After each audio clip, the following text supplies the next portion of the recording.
Hey Pokè Peeps, so I've got another game with that Aracnine team. This time it is on Showdown. I didn't have much time this afternoon to film one on the Switch, so hopefully you enjoy. Alright guys, so as you can see, it's a pretty threatening team on the other side. A lot of really strong Pokemon. We have that Intimidate user, but I'm not too stressed about it. I feel like once we get our beat-ups off, yeah, we're in a fairly decent position. So I'm going to be leading with my Aracnine and my Whimsicott.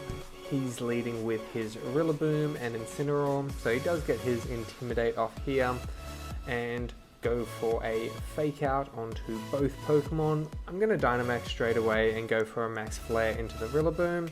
I just didn't have anything in the back that could deal with Rillaboom, particularly under grassy terrain. That's why I attacked down so quickly.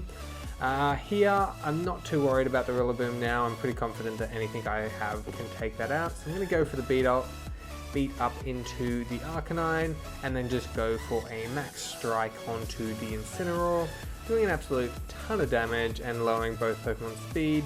He does of course have the Citrus Berry which procs, which is fine by me. He then goes for a Parting Shot into the Aracnine. Again, I'm not too worried. Sends in his Urshifu and sends in Regieleki. I go for a Tailwind, take out the Urshifu with the Max Lightning as it was the bigger threat on the opposite side. Then he's going to send in his Incineroar here and go for a Fake Out. I protect with the Aracnine just in case he decided to fake out that and then go for a Thunderbolt as well, which he doesn't, which is fine by me. I go for a Flare Blitz into the Regieleki and a Moonblast into the Incineroar, doing a ton of damage, and he just goes for a Taunt, which isn't really going to be doing anything, and then he ends up quitting. Alright, so for that game it was a little bit unusual. I don't think he played his turns 100% perfectly, or read really into anything that I was doing besides setting up Aracnine. Although we started off with 2 Fake Outs and an Intimidate, I felt like I was in control most of the game. I knew what I was doing and I knew I had a plan, and I knew which Pokemon that I needed to focus down. Once I had that huge chunk out of the Rillaboom, I wasn't threatened by it. The Whimsicott would have easily been able to take it out from that point with a Moonblast.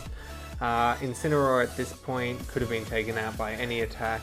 So then as soon as he started switching into his more offensive Pokemon, i.e. the Urshifu and the Regieleki, it really gave me free reign to do whatever I wanted. Personally, I probably would have gone back into the Incineroar, switched the Incineroar in on the Regieleki, gone down, had the Regieleki come back in, and yeah, it's just not how I would have played it. One thing that I do particularly like about this team is Aracnine's natural bulk. It can take hits and it can sort of sponge things pretty comfortably, as well as dealing a lot of damage once it's got those boosts. It also has access to extreme speed, which is phenomenal in the late game, particularly after Dynamax turns are over.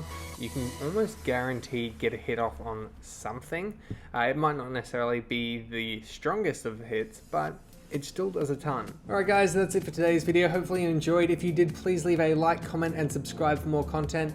If you did enjoy today's video, check out some of my others. I'm sure you'll like them just as much. Anyways, bye!